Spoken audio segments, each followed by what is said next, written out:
Hey Lorain County sports fans, and welcome back to another basketball season here on WEOL and with the Chronicle Telegram. I'm Rocco Nushi with another episode of In the Paint, brought to you by our friends at First Federal Savings of Lorain, the one and only Kristen Bauer behind the camera. And I know you see this in my hands right here. It is the 2022 Winter Forecast magazine. Now the print edition will be available at a game near you very, very soon. We sent it off to the printer, so now it's just a waiting game. But for now, for Chronicle subscribers, the online edition, I should say, is available with your e-edition, again, online at chroniclet.com. And remember, folks, like and subscribe to that Chronicle Telegram YouTube channel. That's the best way to keep up to date with all the latest video drops, all the latest content, and much more, again, at that Chronicle Telegram YouTube channel. Like and subscribe. So let's get this season started, and how better to get it started than with the DeFranco Classic, the 22nd edition happening this year over at Midview High School,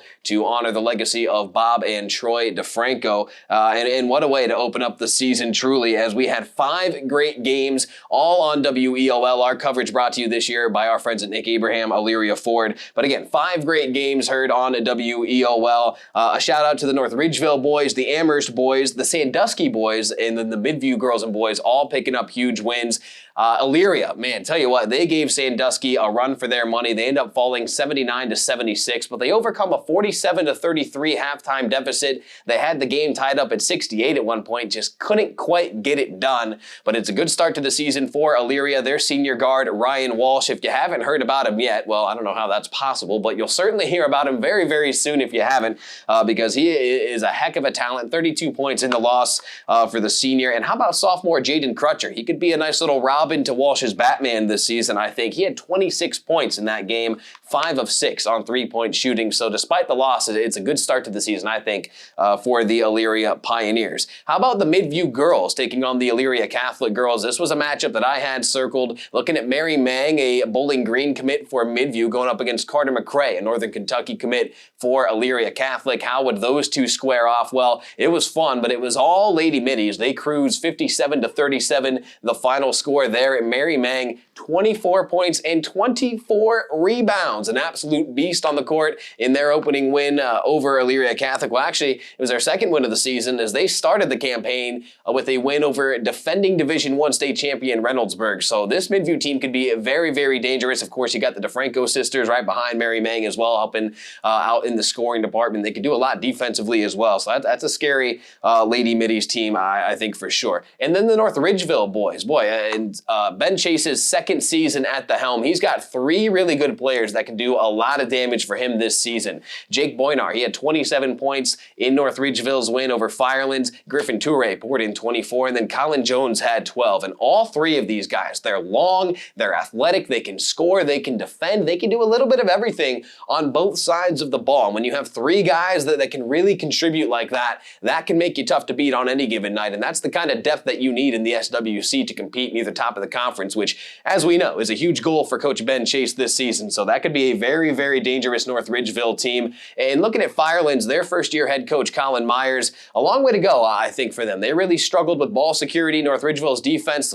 some full-court pressure, gave Firelands all kinds of problems. But I think this is a Falcons team that can get things turned around. We'll get to them more here in a little bit. I do want to give a big welcome, though, to all of the new coaches in the area. Of course, a new season brings in new head coaches, some familiar faces, some new faces in the area as well. So we'll quickly run through some of these. On the boys' side, Alan Januzzi, not a new name whatsoever here in Lorain County, but a new job, but still not really for Alan Januzzi. He returns to Open Door, leaving Firelands. He joined the Falcons in 2014, 2015, had a heck of a run with them. I know he talked about how difficult it was leaving that community, but he returns to Open Door where he coached in the early 2000s. If you remember back in 2003, he actually helped the Patriots qualify for the Division IV state tournament. So Alan Januzzi returning to Open Door after leaving Firelands. Phil Payne, a longtime assistant at Oberlin, takes the head coaching job this year. Of course, National Teacher of of the Year, Kurt Russell. On the road doing national interviews on TV, on the radio, doing a little bit of everything right now is Kurt Russell, and rightfully so.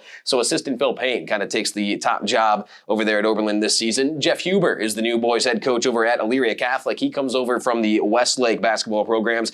Just mentioned Colin Myers over at Firelands. He graduated from Firelands back in 2017, so not that far removed from a player himself. Now the head coach of the program. I think it's in very good hands, though, with him at the helm. Then Anthony Schmook for Wellington, their new boys head coach. He's a former assistant from Parma. On the girls' side, a couple of new names here as well. Onyx Lopez for Firelands, a former Lorraine standout. She played under their head coach, Mark Feldman. She takes over again at Firelands for Dave Kudella. Paul Apple is the new man in charge at Avon Lake for their girls. He comes over from Westlake as well. And then Maggie Ferrando at Avon. She comes over from my alma mater, Walsh Jesuit. Had a good offseason conversation with her. Tough to leave the Warriors program, but certainly excited to join the Avon girls. So what kind of action can you hear on the high school basketball front this week and weekend on WEOL? Well, a couple of great games this weekend, actually. Friday night on the boys' side, Firelands at Brookside. Again, first-year head coach Colin Myers for Firelands trying to get his young team moving in the right direction. Again, they struggled offensively, really, in that opening loss to North Ridgeville. So can they get things turned around? Can they make some more shots? Nate Driga had a really good opening performance for them. So I think he could be a name that you can kind of build and mold your offense around. We'll see how they get things going on Friday night. And for Brookside, Larry Babix, of course, at the helm of the Cardinals basketball program, leaving Columbia just a year ago.